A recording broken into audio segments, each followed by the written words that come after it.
El llamado milagro español. Milagro español. Del milagro económico español. Piensan que vas a gastar todo ese dinero que vas a ganar. ¿Usted tiene miedo? ¿A quién, a usted? No. Un día perderlo todo como lo han perdido millones de familias. A la gente. A que un día la gente se harte.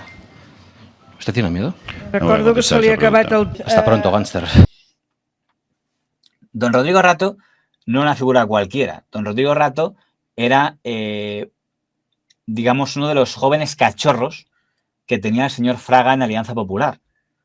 Ya en los tiempos del año 84, don Rodrigo Rato, antes de que Servidor naciera, y seguramente muchos de ustedes también, ya estaba en la ejecutiva del señor Fraga de Alianza Popular, igual que José María Aznar, igual que Mariano Rajoy. Se conocían muy bien porque eran los cachorros de Alianza Popular. Y cuando Alianza Popular pasó a llamarse Partido Popular, es los que emergió un poco con fuerza. De hecho, eran los que se ponía ahí a dar lecciones sobre qué corruptos eran los del Partido Socialista de la etapa felipista.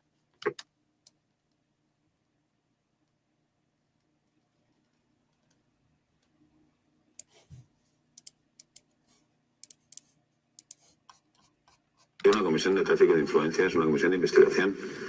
Es decir, el debate del tráfico de influencias que el gobierno dio por cerrado oficialmente el 1 de febrero, pues no ha podido cerrarse. Ayer se ha debatido preguntas nuestras en el Pleno y la semana que viene va a haber un debate sobre una comisión de tráfico de influencias que empezaría sin duda por el tema de Juan Guerra. Y hay otros temas importantes, el tema de Rumasa, el tema de Iberia. Tener a fondo el criterio de que Luis Solana no puede seguir como director de Televisión Española, Radio Televisión. Hombre, nosotros, si pudiéramos elegir al director general que lo elige el gobierno, desde luego el retrato robot sería imposible que fuera Luis Solana, ¿no? Luis Solana tiene una de las peores trayectorias en la gerencia de una empresa pública que se conocen en la historia de España. Sí. Está hablando de Telefónica, pero no sé si el señor Rato queda muy bien hablando de trayectorias dirigiendo empresas públicas después de cómo fue su trayectoria dirigiendo otra entidad pública, ¿verdad? Telefónica probablemente después de Luis Solana necesitará años para recuperarse. Sí, era su hermano. Era muy habitual, ¿eh? Hay muchos hermanos en la historia de Televisión Española, ¿no? Los hermanos Sansón, los hermanos Solana, ¿quién más? Los hermanos Ares Salgado. Era habitual, no sé por qué, poner a hermanos al frente de la televisión pública. Y su paso por la televisión española, por la radio televisión española del Estado, ha sido un paso manipulador.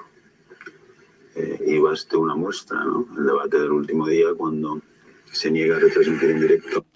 Bien, hay una cosa que tenemos que decir antes de esto. El señor Rato, y con perdón por ponernos en plan clasista, no forma parte de una familia cualquiera. Porque quizá el hecho de que tan jovencito ya estuviera un puesto en la ejecutiva del Partido Popular, antes Alianza Popular, quizá tenía algo que ver con este señor, que vamos a ver ahora una foto de él, ¿no? Quizá tenía algo que ver con este señor. Ese señor, para que no lo sepa, es don Ramón Rato, el padre, que era banquero, una profesión muy interesante. Pero un banquero al que ya en el franquismo se le acusó de cierto chanchulleo. De hecho, llegó a dictaminarse una orden de detención contra él. Con lo cual, es curioso que se metiera en política con un padre que no tenía el mejor carnet de presentación que banquero encarcelado durante la dictadura franquista. Y no encarcelado por opositor al franquismo, sino encarcelado por prácticas que las autoridades judiciales de entonces cuestionaron su legalidad. Pero aparte de eso, su hermano, el señor Ramón Rato hijo, que ha muerto hace poquito, también era del emporio económico que montó el padre, que por cierto era un emporio económico que también tenía importantes medios de comunicación, tenía muchas emisoras en el conjunto de España, ¿no? Incluyendo en emisoras grandes como podía ser la SER y compañía. Y, por cierto, hubo una cadena, como saben ustedes, la cadena Rato, que era de la familia Rato. Era de ellos, por eso se llamaba así, cadena Rato, o también la llamaban rueda Rato, y que, en cierto modo, si hacemos un poco de brocha gorda, es el antepasado de Onda Cero. Onda Cero sería un poco el antepasado de la cadena Rato, ¿no? la compró la ONCE, ¿no? Con don Miguel Durán. Yo creo que de eso me habló a mí el señor Durán. Yo lo tengo por aquí, a ver. Que cuando entrevisté al señor de la ONCE, me contó un poco de cómo fue esa operación, que fue un poco rara. Y empezamos a comprar en el mercado tranquilamente.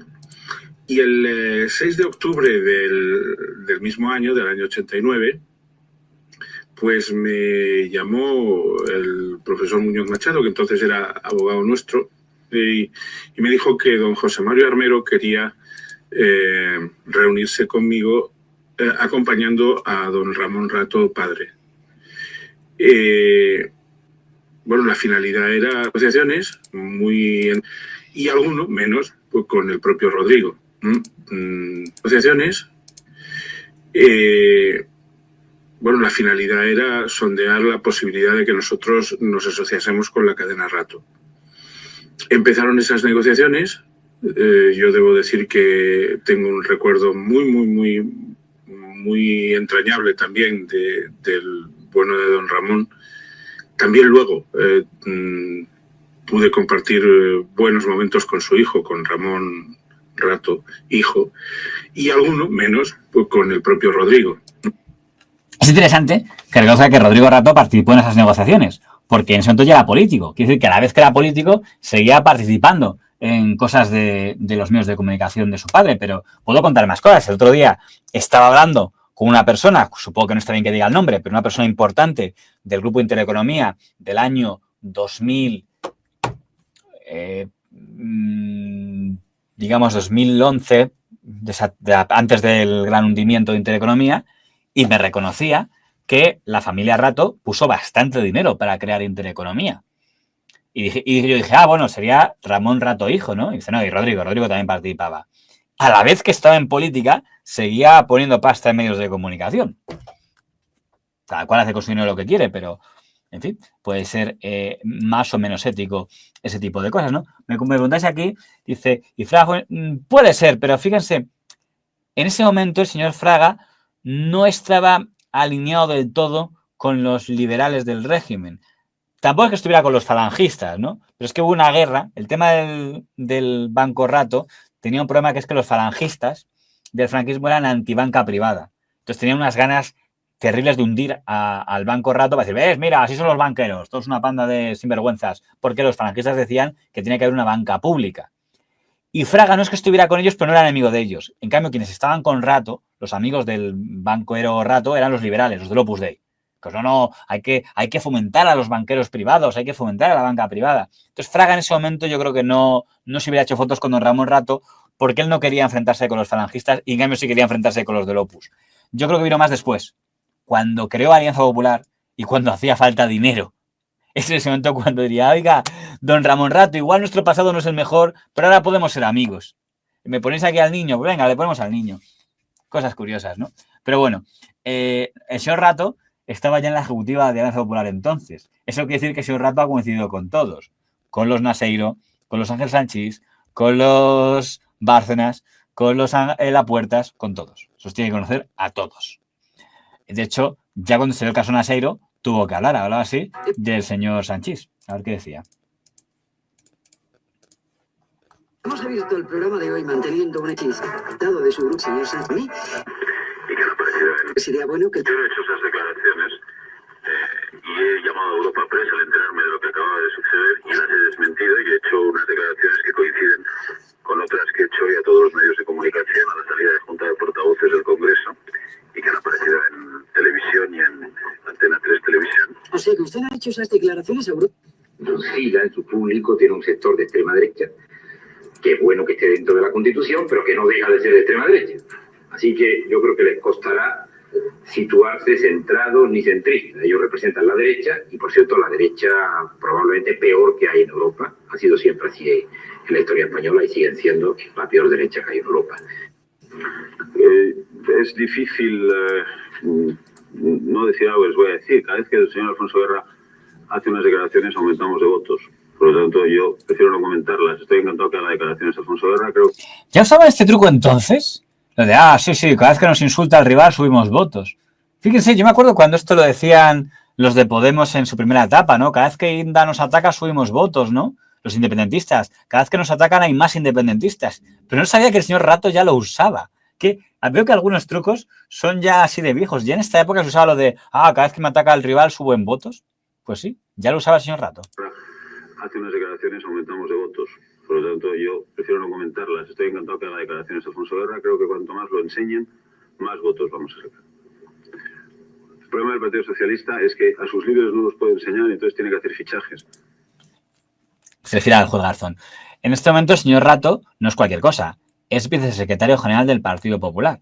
Esto es importante que lo sepamos porque en el Partido Popular el señor Aznar se cargó el cargo de vicepresidentes, que sí los había tenido tanto el señor Fraga como el señor Hernández Mancha, pero Aznar no quería vicepresidentes, no quería que hubiera ninguno que tuviera imagen de número 2, con lo cual el organigrama de Aznar era un presidente fuerte, un secretario general que coordene todos los estamentos, incluyendo tesorería, y luego 3 vicesecretarios. El señor Rato, el señor Rajoy y el señor Mayor Oreja. Y siempre se entendió que los 3 vicesecretarios no eran los adjuntos al secretario general, sino en el fondo era la forma indirecta de ser un vicepresidente en la sombra. Es decir, los 3 delfines, los 3 que querían heredar al gran jefe. Nos hemos tenido que enfrentar también con un vergonzoso pacto de intereses, un vergonzoso bloque constitucional que ha estado impidiendo y que está impidiendo que los españoles conozcan la verdad de la corrupción en este momento. El bloque de la vergüenza ha funcionado en el caso Guerra, en San Sebastián de los Reyes, en el caso Ibercorp, y el martes que viene ya nos han anunciado que va a funcionar en el caso Kio. Es muy interesante ver al señor Rato echando ahí en cara a la corrupción de la era filipista, teniendo en cuenta lo que le iba a tocar luego a él. La economía española está dando tumbos, lleva dando tumbos desde el mes de septiembre cuando el gobierno se quedó sin política económica. Está atacando al señor Solchaga, que era entonces el ministro de Economía filipista. Hemos desaprovechado el efecto de 2 devaluaciones y hoy mismo conocemos no solo que el Banco de España ya no puede mantener la cotización de la peseta, sino que además la inflación está repuntando. Hoy no era un día de cenas del sofá y por lo tanto el Partido Popular ha cumplido. Esto, porque mira, veo que le preguntan aquí sobre privatizaciones. A ver qué decía. Es que la Antena 3 del señor Asensio hizo una forma de entrevistas que no se había hecho hasta entonces, que era entrevistar al candidato a la presidencia del gobierno y a su equipo, porque entendía que eran los futuros ministros y no se equivocaban. Y entre ellos estaba el señor Rato, que ya olía a futuro ministro de Economía. Y le veo que le preguntan sobre privatizaciones. Vamos a ver qué hizo. Le pregunta, por cierto, el señor Carlos E. Rodríguez, un periodista que ya ha fallecido y del que sería tan complejo hacer una biografía que me lo voy a ahorrar. Una radiografía, me quiero decir, porque el perfil del señor Carlos E. Rodríguez es muy complejo, pero vamos a evitarlo. Le puedo conocer en persona, por cierto. Si me pregunta rápida, lo más posible, por favor. Yo sigo con mi interés por los temas concretos porque creo que las generalidades es que ya son excesivas. Vamos a ver, yo me he leído las 19.000 palabras aproximadamente de su programa económico y me he encontrado en ellas solamente 106 palabras, incluido el epígrafe, dedicadas a un tema tan importante como las privatizaciones. Esto es otro colectivo importante del país. Hay 390.000 empleados del sector público en España que seguramente quieren saber algo más preciso sobre lo que significa el programa de participación de privatizaciones. Me refiero al Grupo INI, Patrimonio, Repsol, Argentaria, etcétera, etcétera. ¿No cree que merece que se les diga... Vamos a ver qué respondió el señor Rato, que eso me interesa. ...incógnita sobre el horizonte de 390.000 españoles? Sí, sin duda, pero no solo de 390.000 españoles, sino de 39 millones. Porque las privatizaciones no se hacen pensando solo en unos españoles, se hacen pensando en todos. Porque se privatiza para mejorar el funcionamiento de la economía. Si nosotros mañana cogemos un avión Madrid-Barcelona, ida y vuelta vale 28.000 pesetas. Si cogemos... ¿Con semáforos o sin semáforos? Probablemente sin semáforos en el aire. Pero si cogemos uno Perpiñán-París, que es el mismo distancia, ida y vuelta, también sin semáforos, vale 18.000. Y ahí está la competitividad, y ahí están los empleos. Queremos mejores empresas que funcionen mejor. Y segundo, necesitamos, además, privatizar para reducir el coste de la deuda pública. En este momento estamos pagando casi 40.000 pesetas anuales, cada uno de los españoles, no de los 360.000, de los 39 millones de deuda pública. Por lo tanto, nosotros queremos hacer privatizaciones de aquellas empresas que no presten servicios públicos esenciales y que tenga que competir en el mercado. Y queremos hacerlo por ley. Y hemos planteado propuestas en el Parlamento para hacerlo por ley. Queremos que haya una ley básica de privatizaciones que garantice la transparencia, que garantice la información a las Cortes, que garantice la presencia en el accionariado de los trabajadores de las compañías que se privatizan. De manera que se hagan privatizaciones razonables, no por el modelo Rumasa y tampoco por el modelo de la primera privatización de Repsol, que no tengamos escándalos en bolsa de repente apareciendo personas que compran acciones y que ni siquiera existen o que han fallecido o que no lo sabían. Queremos hacer privatizaciones primero para mejorar el funcionamiento de la economía en favor de todos los españoles, segundo para bajar el coste de la deuda pública, favoreciendo la presencia de los trabajadores en esas privatizaciones y desde luego salvaguardando aquellas empresas que prestan un servicio público. Pero también quiero decir una cosa, además de privatizar, nosotros queremos hacer rentables las empresas públicas.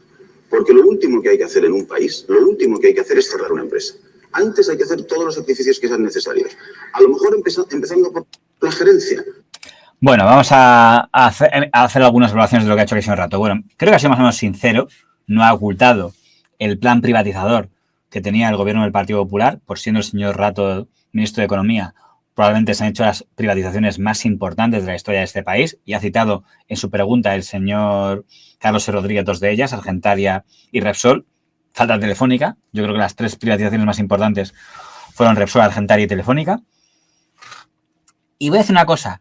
A lo mejor no fue un mal proceso, pero hay un tema que empaña un poco esa historia, que es las personas que escogieron. Porque claro, si tú defiendes que la privatización es para, digámoslo así, rentabilizar, que el Estado no cargue con peso muerto, etcétera, pues tiene cierta lógica, ¿no? Que haga ese labor. Pero claro, si privatizas Telefónica y pones al frente de Telefónica a un amigo personal del presidente del gobierno, como era don Juan Villalonga, si privatizas Endesa y pones al señor Martín Villa, que era una persona cercana al señor presidente del gobierno, si privatizas Repsol y pones al señor Cortina, que también se puede considerar un amigo del señor José María Aznar, Caja Madrid no la privatizó, pero pones amigo, claro, al final, más que privatizar, parecía que era un reparto del club de amigos, ¿no? Y yo creo que fue un proceso en el que hubiera sonado mejor la privatización si no hubieran escogido a personas vinculadas al entorno del presidente. Por cierto, cuando luego cae Villalonga, ponen a Alierta. Alierta no era amigo tanto del presidente como del señor Rato. O sea, el que pone a Alierta como presidente de Telefónica es don Rodrigo Rato. Bueno, Argentaria. En Argentaria ponen a Francisco González, también del entorno de Rodrigo Rato. Por cierto, en una pieza que está puesta, se acuerdan ustedes que el Banco Argentaria se fusiona al BBV, teóricamente en un plano de igualdad, BBVA, los Ibarra de toda la vida, dueños del BBV, Francisco González, el delegado del gobierno puesto en Argentaria, y lo que son las cosas, que al final acaba siendo el Argentaria el que se queda con todo, y el que era el presidente del BBV. ¿Tendría algo que ver el señor Rato en eso? Pues evidentemente. O sea, eso era una operación del señor Rato, sin duda alguna. O sea, quiero decir, el señor Aznar, la forma de entender el liberalismo del Partido Popular fue bastante intervencionista. Y fíjese que yo no estoy entrando ya en el debate de si es bueno o no privatizar. Lo que digo es que según la doctrina liberal, se supone que privatizar es el Estado se desentiende. Y lo que parece que hacía el señor Aznar no era desentenderse, era entenderse lo máximo posible porque quería designar a dedo a los presidentes de las empresas que teóricamente se privatizaban. Y esa política, aunque en última instancia del señor Aznar, su arquitecto fue el señor Rodrigo Rato. Las cosas como son. Pero bueno, el señor Rato fue, como ya hemos dicho, por cierto, el señor Rato, cuando el señor González tomó una de sus últimas decisiones polémicas, como fue aplastar el Banco Banesto, estuvo a favor e intervino a favor de que se aplastara a Banesto. Creemos que el hecho de que el Banesto se mantenga en la órbita de la banca privada y que los españoles no tengamos que arriesgar más dinero en el saneamiento de Banesto y sino al contrario, recibamos una parte sustancial de ese dinero que se ha producido hasta ahora. Y sigue siendo uno de los que más criticaba los escándalos de corrupción de la etapa felipista. Cuando un responsable político de estas circunstancias se niega a aceptar o es incapaz de aceptar las consecuencias de unas elecciones, va por un mal camino. Claramente, la incapacidad de aceptar la realidad no es una buena virtud para un gobernante democrático, y en ese sentido me parece preocupante la posición del señor González. Se está acabando el caso Filesa. A ver, no sé si esto de guardados. Aquí estamos al rato. Aunque no ha querido comentar. Anda, mira, Vidal Cuadras, qué alto. La decisión judicial. Y este es Enrique Lacalle. El dirigente popular Rodrigo Rato ha puesto en entredicho la financiación del PSOE. A mí lo único que me gustaría como ciudadano es saber exactamente de qué ventaja económica contó el Partido Socialista en las elecciones del año 89, y no sabemos si siguientes y no sabemos si anteriores, sobre los demás partidos. El presidente. Curioso verle hablar de financiación, ¿verdad? Bueno.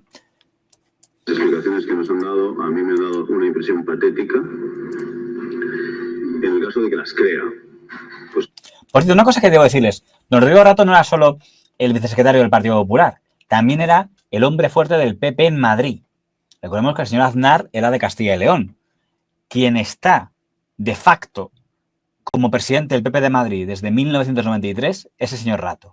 Ya no, el presidente era Pío García Escudero. Sí, pero Pío García Escudero era el guiñol de este señor. Todos sabían que el que mandaba, el que puso a Pío García Escudero como presidente del PP de Madrid y a Romero de Tejada como secretario general, era Rato. Eran todos hombres de Rato. Rato tuvo el control del PP de Madrid desde el año 93 hasta el año 2004, que es cuando lo toma Aguirre. Pero hasta entonces eran todos los hombres de Rato.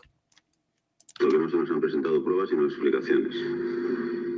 Y creo que en ningún caso se puede entender que no estamos ante un asunto de gravísimas responsabilidades políticas. En el caso de que se crean las explicaciones, repito, todavía mucho más si no se creen, y que un grupo parlamentario considera imprescindible la comparecencia del presidente del Gobierno en pleno para explicar esa cuestión. Frente a la lírica socialista. Ya hemos hablado de eso en Matutes, pero vamos a ver qué decía Rato en el Congreso. Este fue el último Congreso del PP antes de ser llegar al gobierno, es el de enero del 96. Nada ni nadie nos va a hacer olvidar nuestro compromiso con las pensiones y con los demás grupos políticos para poner en marcha el Pacto de Toledo en la próxima legislatura. Bueno, pues como saben ustedes, el Partido Popular ganó las elecciones del año 96, llegó a un pacto con Convergencia y Unió y con el PNV y logró la presidencia del gobierno del señor Aznar. Y el señor Aznar nombró vicepresidente y ministro de Economía al señor Rato. Esto no es cualquier cosa, ¿eh? Los ministros de Economía tienen un problema de que muy habitualmente el Consejo de Ministros acaba siendo ministro de Economía contra todos los demás, porque es el que controla la calculadora. Y más aún, si como le pasa al señor Rato, era ministro de Economía y Hacienda. Dicen ustedes, no, pero Hacienda no, estaba Montoro. No, Montoro llegó después, cuando se pelearon. Al principio, las competencias de Hacienda las tenía también el Ministerio de Economía del señor Rato. Con lo cual, es muy importante para el señor que sea ministro de Economía decir, y también soy vicepresidente. Porque eso le concede un estatus de estoy por encima vuestra. Eso es lo que pidió Miguel Boyer. Miguel Boyer, cuando era ministro de Economía, le dijo a Felipe González, oye, necesito que me nombres vicepresidente para que quede claro que estoy por encima del resto y con Guerra empato. Felipe González dijo, vale, lo acepto. Y Guerra dijo, si aceptas a Boyer vice, yo me voy. Y entonces dijo, no, eso no puedo. Y entonces tuvo que prescindir de Boyer. Aznar sí aceptó. Por tanto, Rato es la que no era vicepresidente primero, creo recordar que será Francisco Álvarez Cascos, pero era el primer vicepresidente / ministro de Economía, algo que hasta ese momento solo había sido Abril Martorell. Para Abril Martorell y antes Fontes Quintana era un momento que había como 4 vicepresidentes, así que no contaba. Era el primer gran vicepresidente económico. En un momento en que se está produciendo una clara recuperación económica, se está produciendo una intensa creación de empleo, el Gobierno cree que es más que adecuado profundizar en un proceso de liberalización para que esa recuperación económica y esa creación de empleo sean más duraderas y más sólidas. Este es un paquete liberalizador extraordinariamente ambicioso y amplio que el Gobierno va a desarrollar durante 1997 y que supone la mejor garantía de que, junto con una política presupuestaria restrictiva, el Gobierno está firmemente convencido de que a través de la liberalización y la desregulación es la mejor manera como podemos garantizar nuestra incorporación a el proceso de integración europea. Y también quiero insistir. Tienen que ustedes tener en cuenta que en ese momento había unas condiciones muy estrictas para entrar en la moneda única, ¿no? En lo que se había acordado en Maastricht. Y era muy complicado que España lo cumpliera. Y el señor Rato se marcó el objetivo de cumplirlo. Y a César lo que es de César. Lo consiguió. Aparte de que en esa etapa mejoró la situación económica, bajó el desempleo y, por cierto, el Partido Popular quizá no lo quiere reconocer, pero fue fundamental el apoyo de Convergencia y Unión y del PNV. Y si ahora se avergüenzan de esos pactos y dicen qué grandes errores tuvimos a pactar con el pacto de Maastricht, es su problema. Pero en aquel momento, en la España que va del 96 al 2000, ese pacto fue fundamental, porque era un gobierno en minoría, como lo tenemos ahora, pero en aquel momento fue estable. Se firmó un pacto de gobierno, se le dio más competencias a Cataluña y al Partido Nacionalista Vasco, trato de favor, esto que ahora critican tanto, pero a cambio el PNV y Convergencia dieron estabilidad al modelo económico, apoyaron todos los planes liberalizadores del señor Rato, apoyaron todos sus presupuestos y lograron que España cumpliera las condiciones que se habían puesto en el Tratado de Maastricht. Lo que pasa es que en aquella época el Partido Popular no veía tan mal lo de dar un trato de favor al País Vasco y a Cataluña en el reparto fiscal. Un fondo de nivelación que permita que no haya ninguna región que se pueda quedar descolgada del conjunto de la financiación de las demás. Vamos a hacer que no haya ninguna región que no solo que reciba menos de lo que recibía antes, que desde luego lo vamos a garantizar, sino que ninguna región pueda quedarse descolgada de un determinado porcentaje, que yo calculo que estará en torno al 10%, de la media del conjunto de las comunidades. De manera que según se vaya moviendo hacia arriba en los ingresos las comunidades autónomas, todas vayan moviéndose en la misma dirección. Sí, pero, por ejemplo, en aquella época se potenció el cuerpo de Mossos de Escuadra. En aquella época, con el señor Aznar de presidente, se le dio la competencia de educación a las comunidades autónomas, que pudiera enseñar historia, por tanto, la Generalitat de Cataluña. En esa etapa se prohibió, se aceptó que no estuviera obligado que sonara el himno de España en los actos oficiales del Estado. Quiero decir, se hicieron cosas que me pregunto, con la perspectiva actual, si el Partido Popular, el de 2025, aceptaría lo que aceptó el Partido Popular de 1996, ¿verdad? Creo que ha sido una reunión fructífera e importante y estando en la reunión para negociar con Pujol.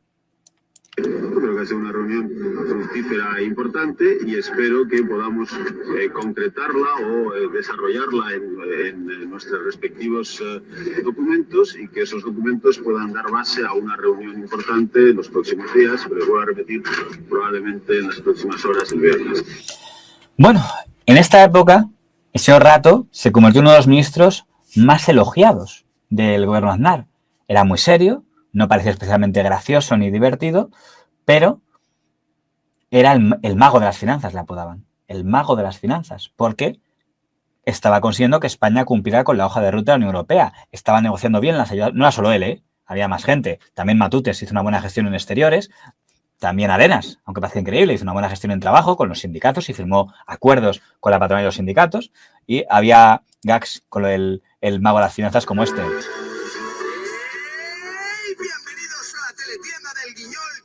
Ofrece uno de sus fantásticos productos Milagro. Observen a este hombre y observen este paquete. Parece un paquete cualquiera, pero en realidad se trata de un paquete liberalizador. En efecto, este paquete contiene medidas que obran milagros en la economía. Ahí está. Parece solo humo, pero en realidad dinamiza la economía y consigue que los países alcancen los objetivos de Maastricht. Compre ahora su paquete liberalizador y obtendrá de regalo este espectacular reloj de cuco. España va bien. España va bien. Bueno, cumplió su promesa electoral en ese primer mandato del señor Aznar y algo tuvo que ver el señor Rato y una cosa que era muy simbólica, que era la entrada en el euro. Que luego me hace hacer porque España, cuando le ha tocado pagar, se ha quejado mucho de Europa, pero en aquel momento que le tocó recibir, pues bastantes ayudas llegaron en aquella época y fue un éxito cuando España entró en la moneda única. Quiere decir que dejemos nuestras viejas pesetas por una nueva moneda euro. Pues va a querer decir que vamos a estar en la nueva Europa, por lo tanto España se integra en la organización económica más importante del mundo, donde hay los mejores niveles de vida, donde hay los mejores niveles de protección social. Va a haber un mercado de 380 millones de consumidores con la misma moneda en la mayoría de los casos. En mayo de 1996, España no cumplía ni uno solo de los criterios necesarios para integrarse en la Unión Económica, en la tercera fase de la Unión Económica y Monetaria. 18 meses más tarde, la economía española crece por encima del 3%, los precios se sitúan alrededor del 2%, se han creado 525.000 empleos en estos 18 meses y todo el mundo está convencido, y el gobierno también, de que seremos socios fundadores del euro. Hemos sido capaces de colocarnos al mismo nivel de eficiencia, pero todavía nos falta un largo camino para mejorar nuestra prosperidad. Pero sin duda hacerlo dentro del euro nos va a permitir no solo competir, sino beneficiarnos de un gran mercado de 300 millones de europeos, estar en el centro de donde se toman las decisiones, comprobar que una moneda estable también significa más empleo porque significa menores tipos de interés y es una gran oportunidad para nosotros. Creo que con un crecimiento de estas dimensiones, muy intenso en empleo, se demuestra que la política económica del gobierno avanza en la dirección de consolidar el bienestar y de que el bienestar llegue a la mayor cantidad de ciudadanos posibles. Me pregunto qué hubiera pasado si el señor Rato hubiera dicho, misión cumplida, me voy a mi casa, ya está. Que es lo que hizo el señor Matutes. El señor Matutes dijo, mira, misión cumplida, ya he cumplido. Mi acuerdo era ayudar a la plena integración de España en la Unión Europea en la moneda única, ya lo he cumplido, me voy a mi casa, a seguir ahí con mis negocios y mis millones en Baleares y en Ibiza, ¿no? Que es prácticamente propiedad suya. Pero Rato se quiso quedar en política, porque el señor Rato tenía una ambición evidente, que se quería ser presidente del gobierno. Y ya se vio que había un gallego que se iba a cruzar en su camino, porque en el año 2000 Cascos ha caído como secretario general del Partido Popular y como vicepresidente. Por tanto, lo lógico sería que el señor Rato pasara de ser vicepresidente segundo a vicepresidente primero. Pero no pasó eso. Se quedó como vicepresidente segundo, porque apareció otra persona como vicepresidente primero, llamada don Mariano Rajoy. Eso ocurrió en el año 2000 y ya invitaba a sospechar lo que iba a acabar pasando. Pero luego pasó otra cosa, que es que encima le quita Hacienda. Y el señor Aznar nombra a Montoro ministro de Hacienda, con lo cual Rato ya no es ministro de Economía y Hacienda, es vicepresidente y ministro de Economía, pero ya no de Hacienda, porque Hacienda ha pasado a manos del señor Montoro. Lo cual ya nos demostraba que quizá Aznar y Rato estaban teniendo algunas diferencias, ¿no? Desde los 30. Casado y padre de 3 hijos, es abogado y máster en Economía por la Universidad de California. 96, al frente de la cartera de Economía. Desde ese economía y las reformas que han conducido, entre otras cosas, a una importante creación de empleo. Los datos reales de la economía son sólidos y aunque no estemos ante una recuperación, fulgurante, pero sí estamos ante una recuperación económica sólida. Digamos que lo que mejor puede resumir lo que hizo que el señor Rato perdiera peso ante el señor Rajoy, me pregunta aquí una pregunta muy oportuna, ¿no? Hay un gag del Guiñolo que quizá responde a lo que pasaba en aquel ámbito. Trabajando. Señores, esto se está poniendo feo. Si no encontramos pronto a alguien que se coma un marrón, vamos a pasarlo mal. A mí no me miréis. La vaca para cañete. Lloyd Perles, Tony Blair. Yo soy el ministro más valorado. Venga, grandes males, grandes remedios.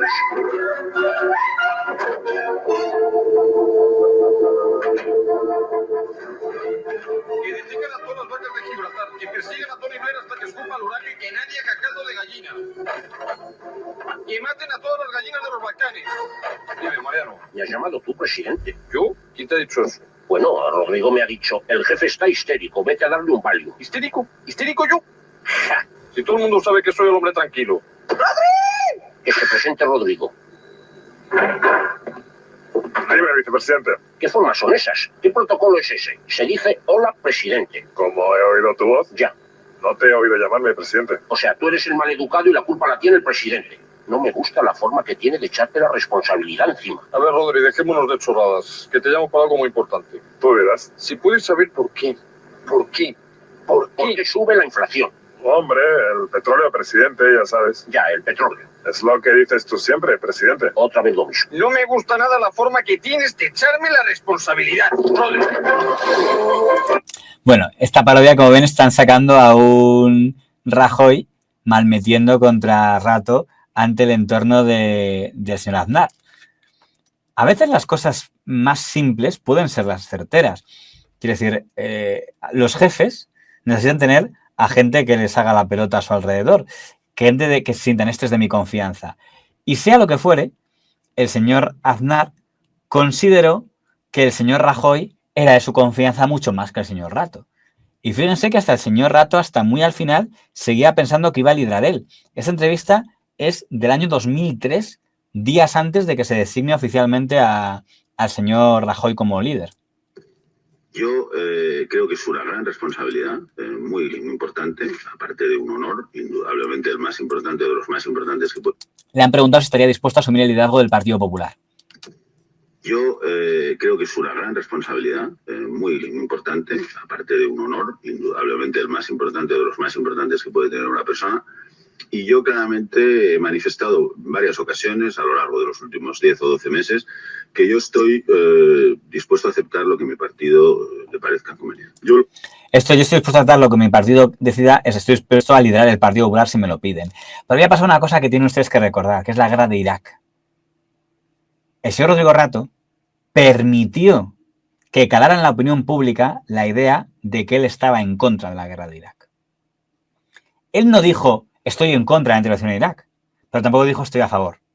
Y en política los silencios son muy significativos, sobre todo cuando hay medios que empiezan a decir esta guerra de Irak que apoya al gobierno Aznar, que apoya Trillo, que apoya a la ministra de Exteriores Ana Palacio, parece ser que no la apoya Rodrigo Rato.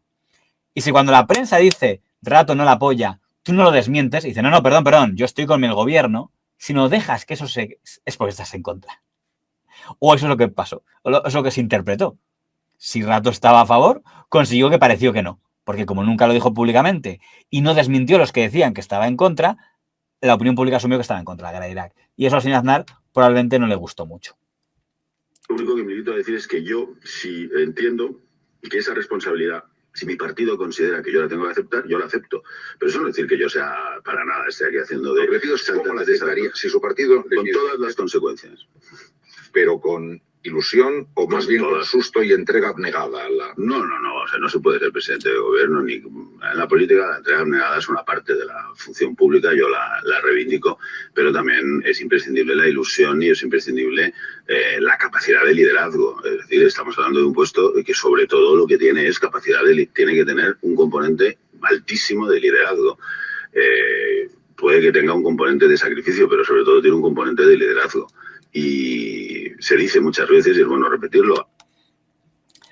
Bueno, es verdad que lo están comentando ahora en el foro, lo que dice Aznar, yo se lo propuse, él dijo que no. Es más complejo porque el lenguaje, esto como diría el señor Díaz Villanueva, es politiqués.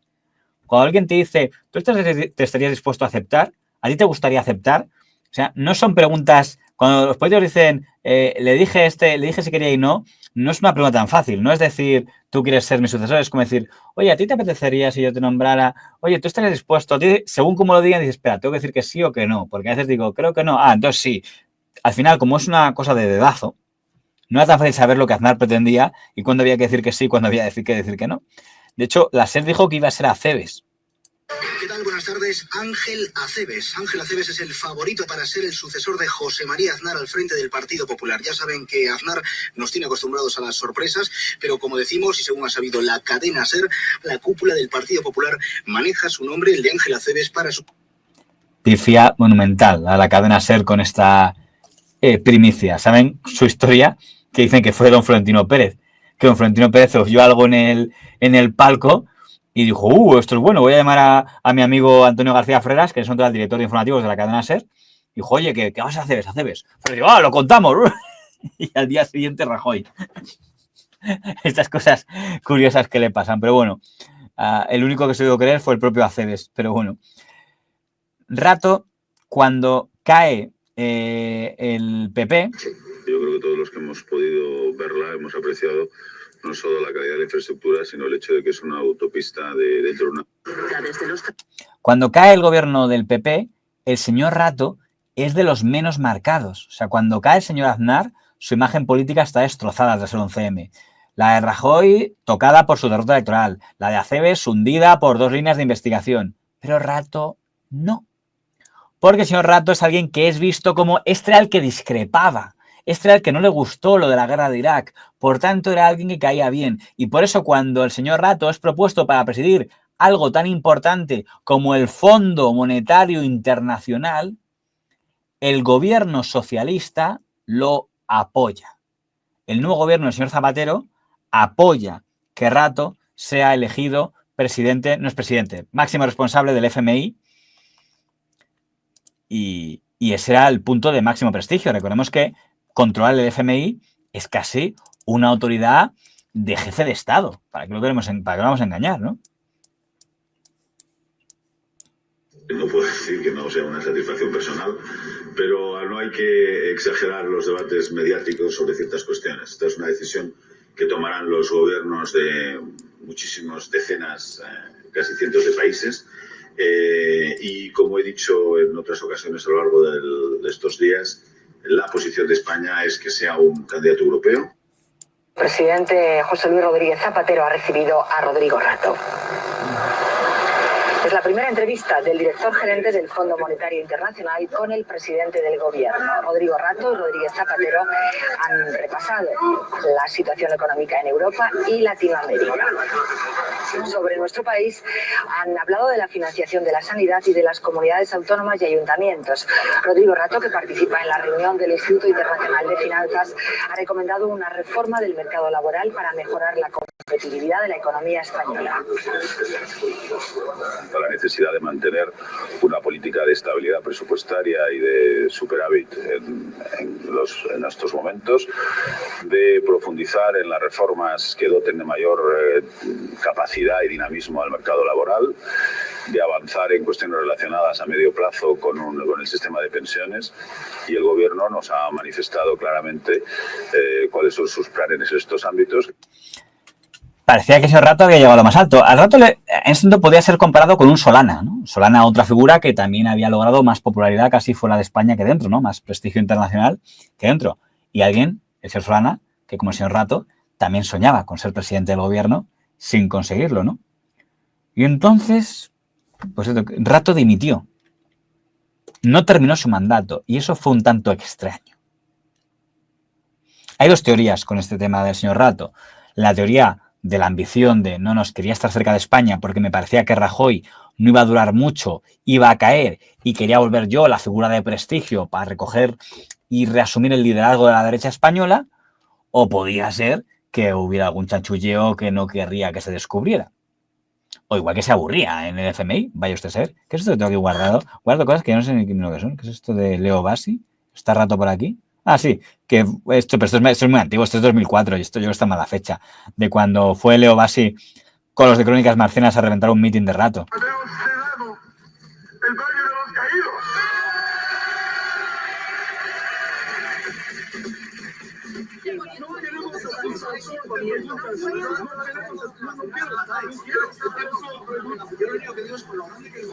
Esta gente que cree que viene aquí a atemorizarnos, esta gente que insulta, que manipula, que abusa del derecho de expresión de los demás y que lo quiere evitar, esta gente que las televisiones de todo Madrid, de toda España, nos va a dar más votos todavía. Otra hace el truco, decir, me abuchean, luego me dan más votos.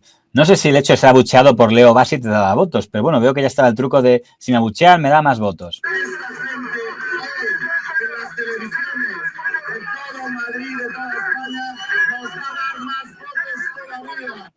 Bueno, no sé si da más votos. Lo que iba a quitar votos es lo que va a pasar después. Si llegamos al año 2009, que los que han seguido en la etapa del señor Blesa se acordarán.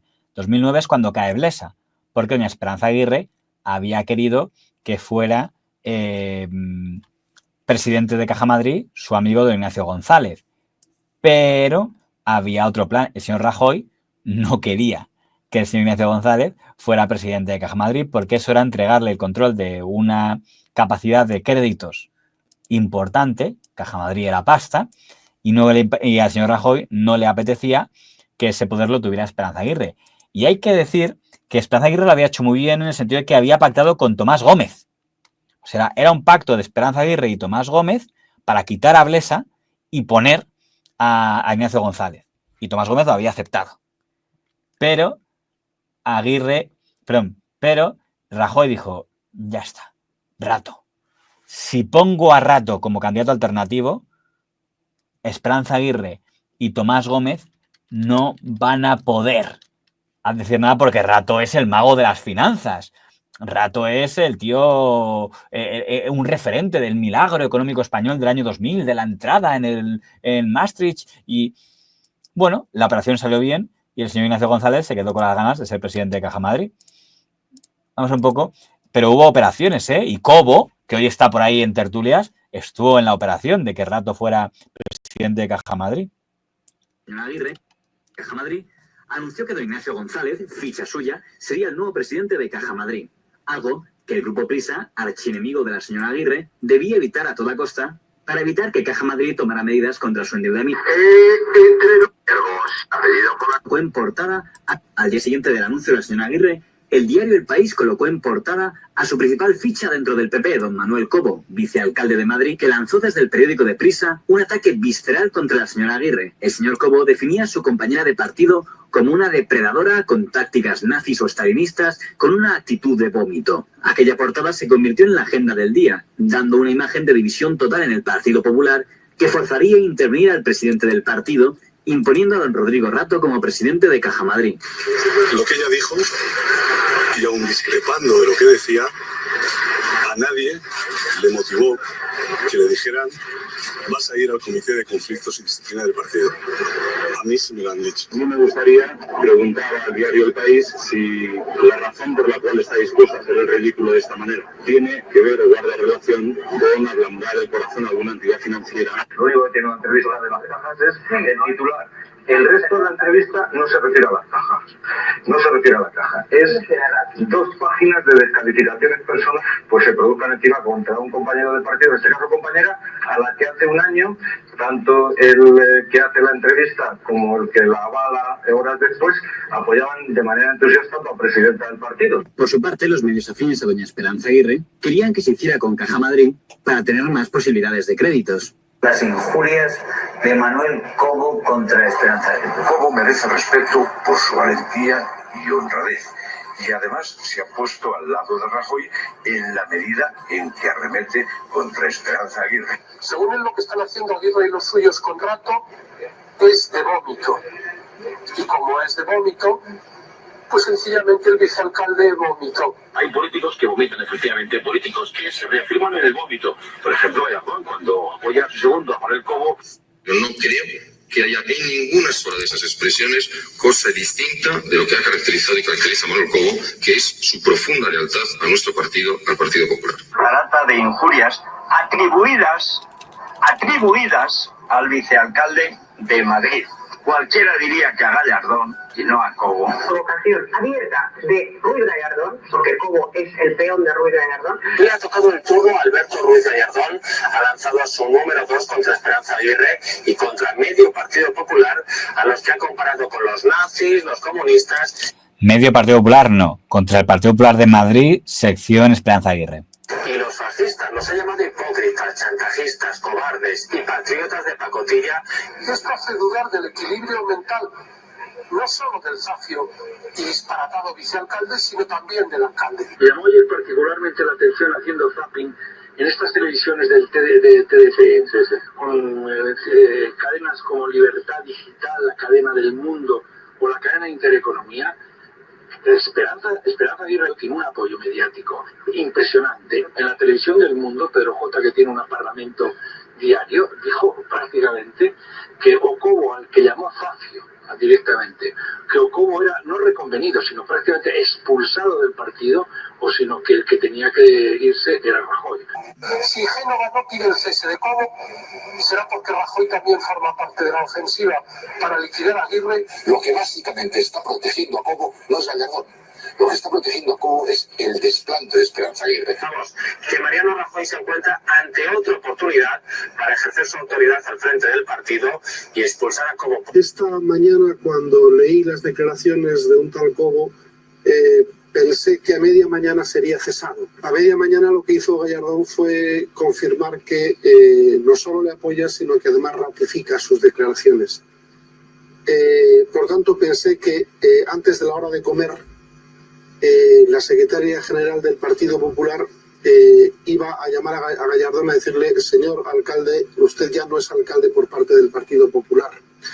Con lo cual he colegido que a las 5 de la tarde el presidente del Partido Popular iba a cesar a la secretaria general por incapaz. Y de fondo la situación del Partido Popular, que se lo digo. A mí que Mariano Rajoy tiene los secretarios generales, dolores de coordenador y dolores de cabeza. Todos los medios se erigían como Como dicen aquí, esta batalla tuvo un ganador muy claro, que fue Rajoy, porque consiguió... Las historias de la gente de Rato, la mayoría de la gente de Rato, mucha de la gente que estuvo con Rato trabaja conmigo, así lo han dicho ustedes, y por lo tanto querernos enfrentar me parece que es absolutamente idiota. La llegada del presidente de Caja Madrid, que habla de lucha, bueno, es legítimo que haya dos personas que quieran estar en un sitio. No me parece que eso sea una lucha. Eso me parece legítimo. Bueno, no, vamos, la palabra lucha tiene unas connotaciones violentas que me parecen que no son las que se aplican aquí. Había más de una persona que le interesaba esto. ¿No? Primero lo de Nachito se lo tendrá que preguntar Este fue el gran derrotado. a ella, porque no sé a quién se refería. No, Nachito no se lo he preguntado, solo le pregunto. En todo caso, le vuelvo a decir, no sé qué tiene que ver esto con la financiación, pero también no tengo ningún inconveniente en contestarle. Mire, el problema, Caja Madrid terminaba en esas fechas el mandato de los actuales dirigentes en aquel momento, había que proceder a la renovación y se hizo el proceso de renovación, que como usted sabe, o si no lo sabe, se lo recuerdo, el mandato en Caja Madrid era fruto de un pacto que se hacía entre distintas fuerzas porque nadie tenía la mayoría, y ahí estaban participando los sindicatos, estaba participando Izquierda Unida, por cierto, estaba participando el Partido Popular, y lo que se estableció en aquel momento pues es las conversaciones necesarias para garantizar la estabilidad y la renovación de los órganos de Caja Madrid. Última cuestión, sí. Eso fue un poco light, ¿no?, decirlo, para decir, sí, por cierto, yo quería ser presidente, lo tenía acordado y el presidente de mi partido decidió que quería que fuera el señor Rato y lo acordó con Zapatero. Es que es lo que ocurrió. En ese momento todo el mundo elogiaba a Rato. Miren lo que decía el señor Maluenda. ¿Sabe qué podría ser Rato? No sé, es que claro, Rodrigo Rato es una de las figuras más brillantes de la economía española. Él y José María Aznar fueron los protagonistas del salto económico que tuvo este país tan impresionante y que permitió en el 2005 llegar al equilibrio presupuestario. Porque a veces el PSOE se olvida y dice, ¿el 2005 hubo equilibrio presupuestario? Digo, sí, porque Aznar y Rato hicieron los deberes. Cuidado, no nos olvidemos, ¿no? Porque... Claro, el problema es que toda esa imagen de el brillante Rato, qué brillante soy, qué listo soy, se la cargó el propio señor Rato cuando aceptó la presidencia de Caja Madrid y cuando puso en marcha Bankia. Iba a destrozar su propia imagen. Pero bueno, así es la política. Precisamente porque es muy difícil que tú digas, no, yo es que no sabía nada, yo no mandaba nada, yo no hacía los balances, yo firmaba lo que me ponían delante, pues entonces menuda... Y este era el genio de las finanzas. Fíjense, yo dije que mi posición sobre este tema es un poco peculiar porque creo que no han querido ser sinceros con el tema de Bankia. Las cajas de ahorros somos capaces de adaptarnos a entornos mucho más exigentes y complejos, transformándonos en bancos y en sociedades cotizadas en un tiempo récord, pero al mismo tiempo sin perder nuestras señas de identidad. Qué bonito. El día de la campanita. Lo recuerdan todos, ¿verdad? Esta historia no la ha decidido don Rodrigo Rato. Y es algo que me da la impresión de que nunca han querido ser sinceros. La fusión de 5 cajas de ahorros en una única caja, que se convierta en un banco privado, aunque su capital sea en gran medida público. Esa decisión no la puede tomar el presidente de Caja Madrid. Ni tampoco la puede tomar el gobernador del Banco de España, otro al que ha intentado culpar mucho de esta historia, que entonces era el señor Francisco Ordóñez. No nos engañemos. Esta decisión es una decisión del bipartidismo. Esta decisión solo la podía tomar el entonces presidente del Partido Popular, el señor don Mariano Rajoy Brey, y el entonces presidente del gobierno, don José Luis Rodríguez Zapatero. Fue una decisión de las cúpulas políticas del país. Y además una decisión seguramente con lógica. O sea, quizá no era una idea de vamos a... No, quizá dijeron, oye, tenemos las cajas de ahorros hechas un queso de Gruyère. Las tenemos carcomidas, se van a caer a pedazos. Y quizá la única forma de salvarla es unirlas todas en un banco único privado. Cuando la gente que dejaba sus ahorros en una caja de ahorros era en teoría porque confiaba en la ayuda social que prestaba. Con lo cual era toda una perversión del tema. Por tanto, esta decisión no exime de responsabilidad al señor Rato, porque al final él, si figuras como presidente y firmas, pues tú aceptas. Pero siempre me ha hecho gracia que el señor Rato, en sus memorias, hace un eufemismo. Es que claro, yo me decepcioné muchas memorias del señor Rato, porque dije, a ver qué cuenta de Caja Madrid. Una mierda, no cuenta nada. Se centra en su etapa de ministro. Si van a contar nada de Caja Madrid, pues no me hagas perder el tiempo comprándotelas. Quiero decir, hay muchos episodios del señor Rato importantes, pero no puedes dejar fuera el final, ¿no? Es como una... Pero bueno, son cosas del señor Rato. Una gran decepción para mí las memorias del señor Rato, lo tengo que decir.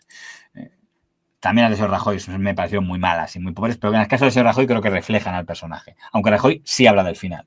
Muy como lo haría Rajoy, en idioma rajoyano, pero al menos él sí habla. Rato, evidentemente, no habla de ello. Bueno, y llegamos al momento de la intervención de Bankia. Mi opinión como presidente de Bankia en este momento es que es la persona adecuada para liderar este proyecto en los próximos años. Bankia es una entidad con un nivel de solvencia muy alto y además... Qué buena frase, ¿verdad? Con un nivel de entidad en los próximos años. Bankia es una entidad con un nivel de solvencia muy alto y además con una muy robusta situación de liquidez y con una plantilla de profesionales espléndida que sirve a los 10 millones de clientes y a los 400.000 accionistas. Saben que al partido le habían tenido que echar a patadas. Esto es una operación complicada.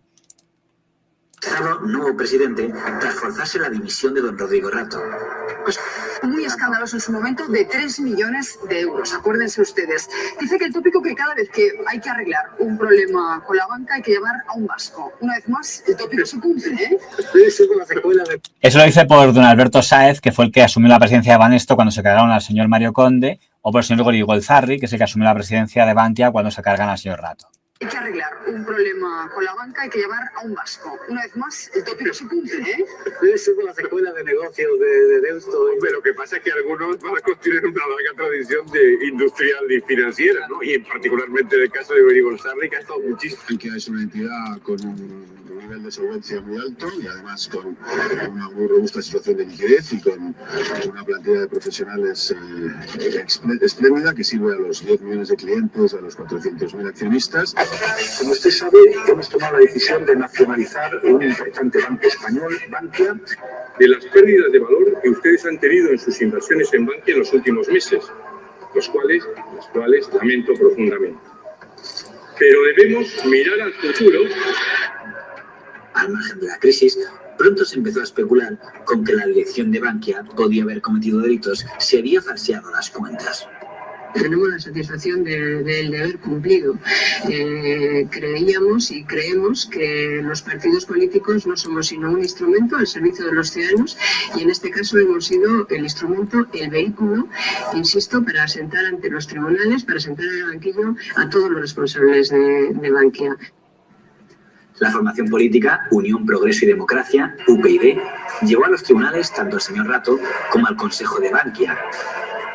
Consejeros de PP, PSOE, Izquierda Unida, sindicatos y patronal fueron imputados, entre ellos el propio Rato, don José Luis Olivas, el diputado del PSOE madrileño, don Jorge Gómez, el exministro don Ángel Acebes el presidente de la patronal madrileña, don Arturo Fernández, el histórico dirigente de Izquierda Unida, don José Antonio Moral Santín, y el secretario general del sindicato Comisiones Obreras, don Javier López Nadal. Donde le sale de los cojones, ¿vale? Aunque la intención de empapelar a todo el estará millonario.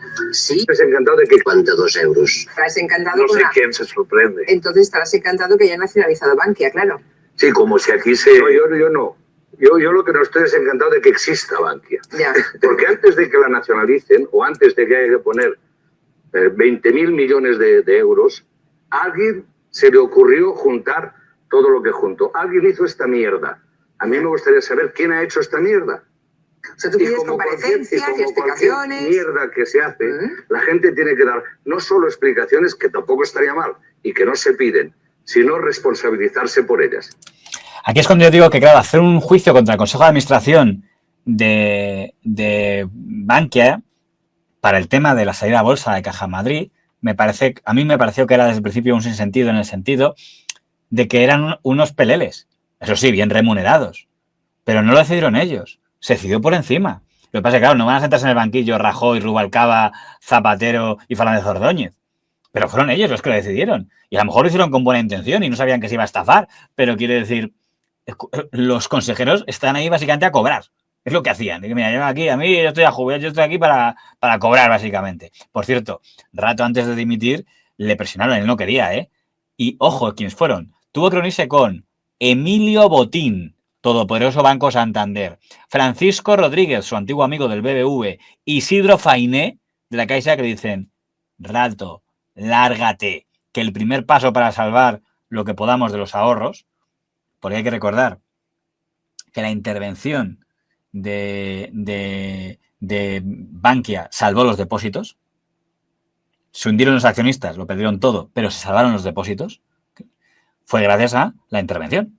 Y así lo reconoció en el juicio el propio Francisco González. El Banco de España no quiso afrontar este problema y, por lo tanto, en esa reunión con el señor Guindos no estaba, probablemente porque el señor Guindos sí quiso afrontar ese problema y nosotros los banqueros también queríamos afrontar ese problema. Creo que le dije al señor Rato que lo mejor era que él dimitiera. El señor Botín lo dijo expresamente, me acuerdo muy bien. Dijo, sí, Rodrigo, me parece que lo mejor es que dimitas. El ministro, si no lo dijo, lo asintió. Y el señor Fainé yo creo que estaba más dubitativo. O sea, ya hubiera...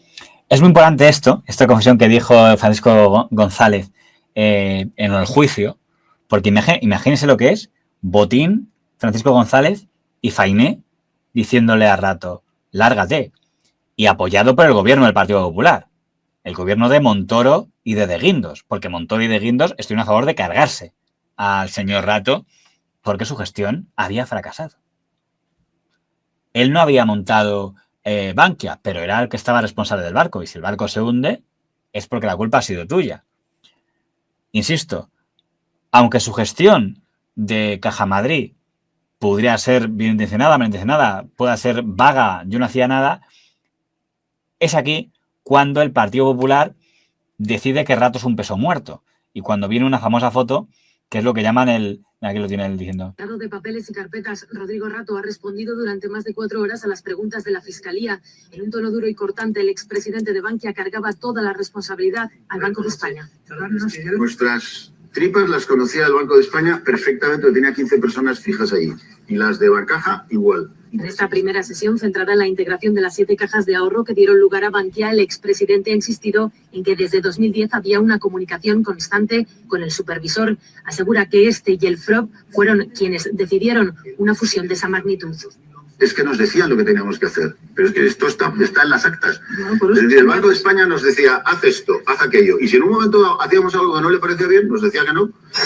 Una y otra vez Rato ha insistido en... Está culpando al Banco de España, pero la misma excusa que vale para Rato vale para el Banco de España. O sea, si Rato era un pelele, el Banco de España también lo era. Al final todos pertenecen a las estructuras del Estado. Por tanto, ¿de dónde acaba esto? En el gobierno. Gobierno Zapatero, gobierno Rajoy. Pero no van a sentar en el banquillo a Zapatero y a Rajoy. Que mientras fue presidente, el Banco de España nunca le dijo que estuvieran incumpliendo alguna de sus recomendaciones y que nadie se opuso a la salida de bolsa de Bankia. No le pareció mal a nadie. Mal ni a nosotros, ni a Deporte, ni al Banco de España, ni al FROP, ni a la CNMV. A nadie. Pues solo ha contestado a las preguntas de la fiscal. No responderá, ya dicho, a las de la acusación popular ni a las de las acusaciones particulares. Rato se enfrenta a 5 años de cárcel por estafa a inversores. Rodrigo Rato asegura que el rescate de Bankia fue una intervención política y señala directamente al entonces presidente del gobierno, Mariano Rajoy. Pero no se fueron ustedes. ¿No se fue el Consejo de Administración? A mí me echó el presidente del gobierno. A mí personalmente. A los otros señores no lo sé porque ya me había ido. Pero a mí me echó el presidente del gobierno. O sea, fue una intervención absolutamente política. Fíjense cuánto se debe querer. Rajoy, la persona que le impidió ser presidente del gobierno y líder del Partido Popular, luego le echa como presidente de Bankinter. Imagínense el cariño que debe tener Rato al señor Rajoy. Pero no se fueron ustedes. No se echó. A mí me echó el presidente del gobierno. A mí personalmente. A los otros señores no lo sé porque ya me había ido. Pero a mí me echó el presidente del gobierno. Qué bonito. Pero se olvidó una cosa. Y a mí me puso ese presidente del gobierno. Está muy bien, ¿no? Está diciendo, qué malo es Rajoy que me echó. Sí, el mismo que te había puesto. Si no te has quejado de que Rajoy te pusiera, no te puedes quejar de que Rajoy te quitara. Son las reglas de la política. Bueno, le animo a que vea una pieza que creo que es algo que no ha denunciado nadie y en este canal sí, que es de la puerta giratoria del Banco de España. No sé cómo la he llamado porque a veces ni yo mismo recuerdo cómo he llamado mis piezas, pero es un tema que me pareció curioso, que es muy hemerográfico y que no he visto que en prensa nadie lo denuncie. Así que si le gustan las cosas como la CNMV, yo le animo que le eche un vistazo a la pieza que se llama, a ver cómo la he llamado, Puerta giratoria de gobernadores del Banco de España. Échale un vistazo a ver qué le parece esa pieza. Pero bueno, terminamos con el señor Rato. El señor Rato terminó de hundir su imagen cuando apareció el cogotazo. A ver, yo quiero la foto del cogotazo. No está la foto, sí, sé que la tengo. A ver, no está la foto del cogotazo. ¿Será posible? Tengo ya tantas cosas abiertas que no la encuentro. Aquí está la foto del cogotazo. Aquí la tenemos. Este día fue el día que le terminaron de hundir. Un político sabe que está acabado el día que entra en furgón policial. Pues el día en el que el señor Rato fue detenido, aquí ya gobernaba el señor Rajoy. Y es más, el gobierno Rajoy / Soraya Sáenz de Santa María nos había avisado a los periodistas que esa detención se iba a producir ese día. Estábamos avisados para que en la puerta estuvieran todos los de las fotos para poder fotografiar el momento, ¿eh? Eso lo hizo porque un señor que formaba parte del equipo de Soraya Sáenz de Santa María, y para más datos, uno que tenía un hermano que era diputado, nos avisó a todos los periodistas de que ese día iba a ser detenido el señor Rato. Cosas que ocurren en ese momento. Luego el señor Rato ha dicho que fue víctima de una conspiración. Vamos a recordar, me parece muy bien, porque el señor Rato, a diferencia del señor Blesa, dijo, oye, me voy a defender, que es lo que en mi opinión es más encomiable, y entonces digo, yo voy a ir y voy a... Bueno, primero, claro, ya no está en el PP porque el PP le habían echado. O sea, él del PP, él no se dio baja, ¿eh? A él le expulsaron del Partido Popular. Como el PSOE con Ábalos, más o menos. Que yo ver la expulsión, no me la quites. El PP ha dado de baja a todos los militantes que usaron las tarjetas opacas de Caja Madrid y Bankia, entre ellos el expresidente de la entidad bancaria y exvicepresidente del gobierno, Rodrigo Rato. En principio, Rodrigo Rato había pedido la suspensión temporal de militancia. La decisión se ha adoptado después de escuchar su declaración. Todos los implicados habían pedido dejar el partido. Una vez que han perdido su condición de militantes, el PP ha cerrado el expediente informativo abierto por el caso. A mí me detienen en mi casa delante de mis hijos y de mis vecinos el 16 de abril del año 2015. El día 15 de abril del año 2015, a las 9 de la mañana, el ministro de Justicia cuenta mis datos fiscales a los desayunos de Televisión Española. Accedió a una regularización fiscal y por lo tanto eso tiene un tratamiento, insisto, meramente fiscal. Lo que se está investigando por el Servicio de Prevención de Blanqueo de Capitales es si el origen de esas rentas regularizadas es lícito o ilícito. ¿Cómo puede saber el ministro de Justicia mis datos fiscales? Una pregunta que todavía no he sido capaz de contestar. El 14 de abril, el ministro de Hacienda, con más habilidad, habla del tema en esta Cámara. La acción que estamos conociendo durante estas últimas horas en relación con el anterior vicepresidente económico del Gobierno es consecuencia de una investigación de la agencia tributaria que lleva realizando desde hace bastante tiempo. La ley es para todos. Que la agencia tributaria actúa con independencia y con firmeza. Porque el 13 de abril, una publicación que se llama Vox Populi publica que el SEPLAC, dependiente del Ministerio de Economía, me está investigando. Resulta que el autor de esa información, el señor Alba, tiene una reunión la semana anterior con el ministro de Economía. Y según lo que cuentan los compañeros del señor Alba, que yo no he hablado con él directamente, el señor Alba achaca esa información de que el SEPLAC me está investigando al ministro de Economía. En febrero, principios de febrero del año 2015, la ministra de Trabajo le dice a mi secretaria que se vaya separando de mí, que voy a tener problemas por mis declaraciones de Hacienda. Durante los meses de marzo y febrero del año 2015, 3 personas, un director de un medio de comunicación, un articulista y un ex alto dirigente del Partido Popular, me avisan de que el gobierno me quiere meter en la cárcel. Ese gobierno que le quiere meter en la cárcel no es el gobierno del PSOE, es el gobierno de Rajoy, según su teoría. Me parece bien, tiene derecho el señor Rato a defenderse. Y de hecho, en esa comisión, el portavoz del Partido Popular no es que le tratara especialmente bien. Fíjense cómo se refirió el Partido Popular al señor Rato cuando le preguntaba en esa comisión de investigación. Tras acabar trasladándole desde el respeto mi tristeza y mi pena, porque una persona como usted, al que muchos españoles han admirado, acabe como está acabando. Usted fue un excelente ministro de Economía, hizo un trabajo magnífico para este país y todo eso ha sido desprestigiado por usted mismo. ¿No se da cuenta que personas como usted son las que deben hacer un esfuerzo especial para cumplir la ley? ¿No se da cuenta del daño que ha hecho a nuestro partido y a toda la clase política? Y lo negativo que es esto para un país. ¿De verdad que los beneficios económicos que haya podido conseguir compensan todo ese daño? Bueno, a usted le dará mucha pena, a mí me da más, porque me ha pasado a mí. Me da mucha pena porque he estado 30 años en el Partido Popular. Y me da mucha pena, sinceramente. Yo que me perdone el señor Paniagua, pero me parece que su discurso es vergonzoso. ¿En qué sentido? Que habla como si el Partido Popular no tenga nada que ver. Como si fuera algo a título... Voy a explicar.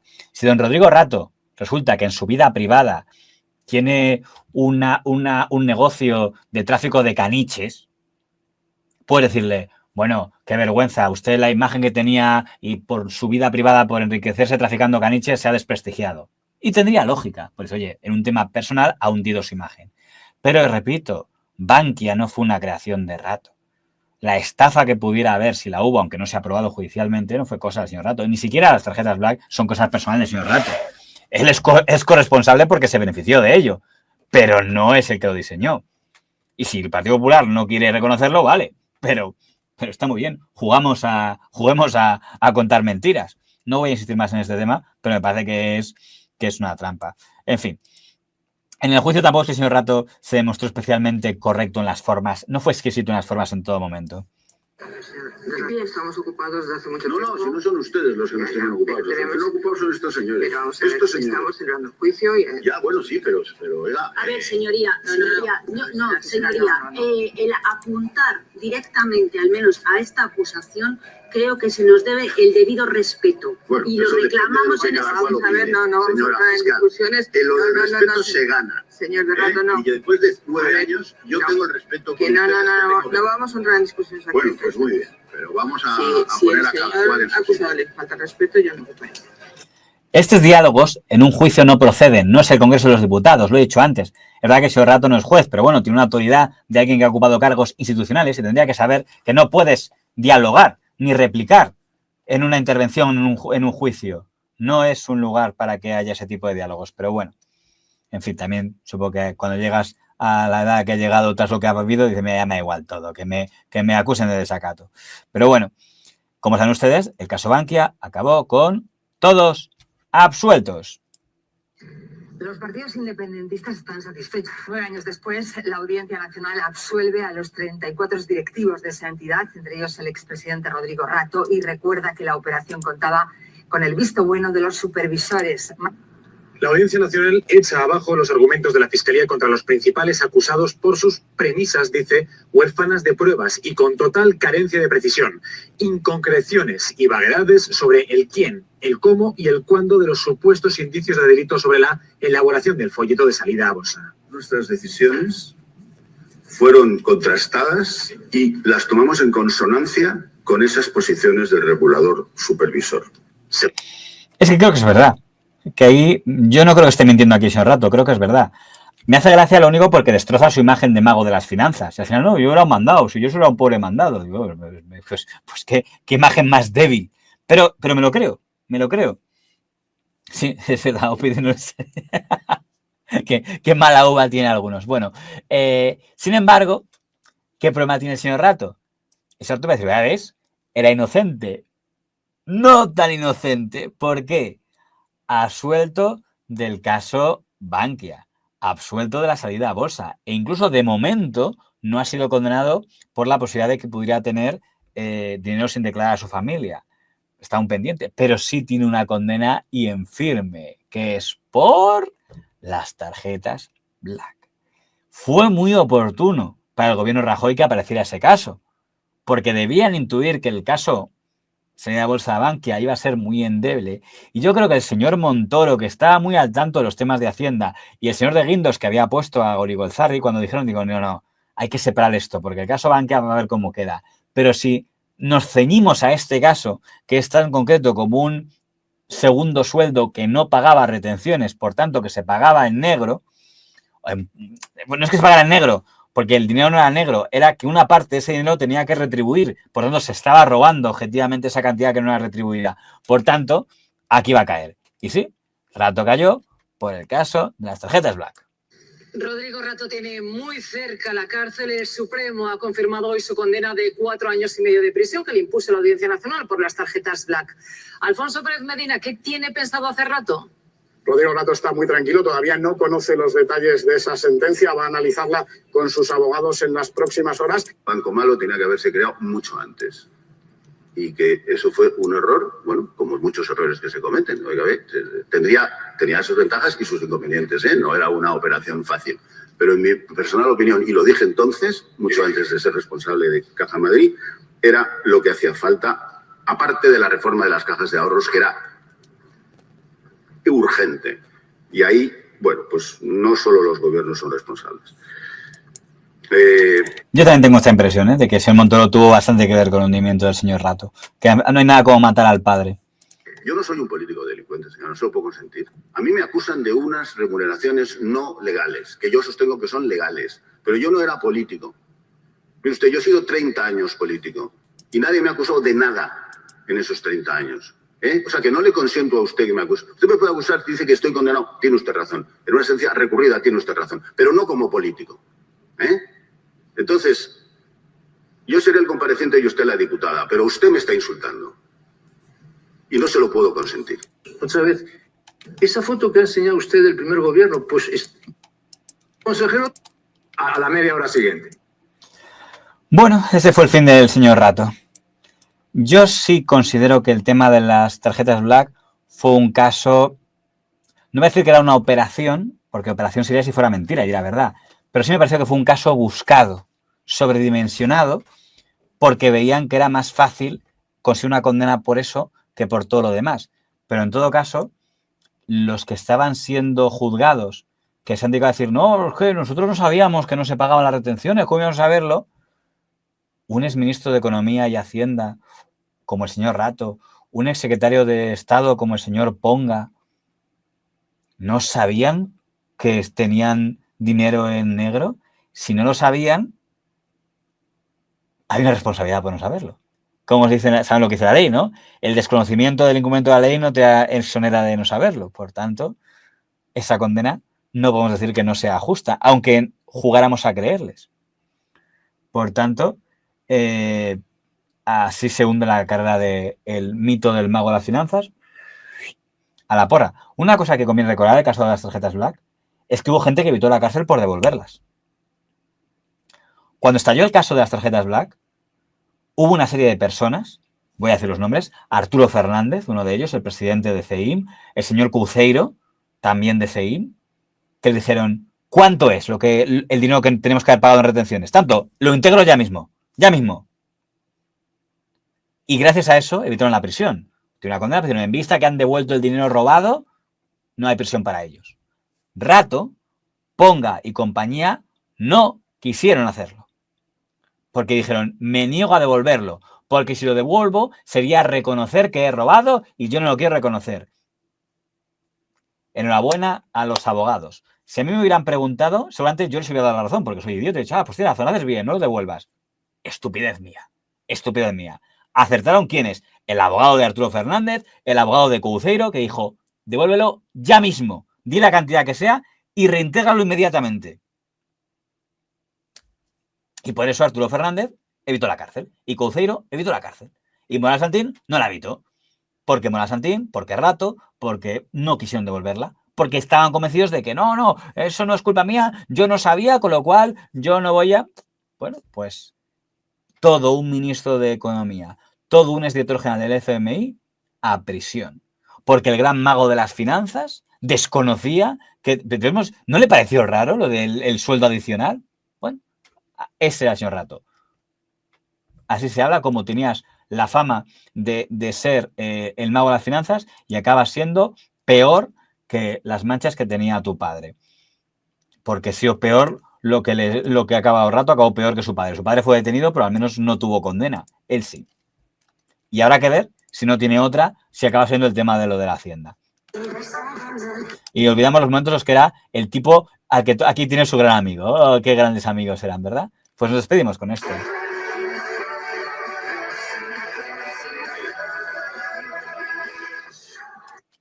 ¿Qué amigos eran? Miren que bien hablaban de él. Pues el mejor o uno de los mejores ministros de Economía. Extraordinario presidente de Caja Madrid. Una persona muy adecuada para presidir una entidad financiera. ¿Ese no es Godó? Sí, mira, el conde de Godó. Qué majete. Y este es Florentino Pérez. Y si son los grandes. Mira, José Manuel Lara, de Planeta. Este es el de Repsol, que no me sale el nombre ahora. No sé quién es este. Este es el de Fomento Traval. El que era de Unión, Sánchez Libre, Florentino Pérez y el conde de Godó, el club de amigos del palco del Bernabéu.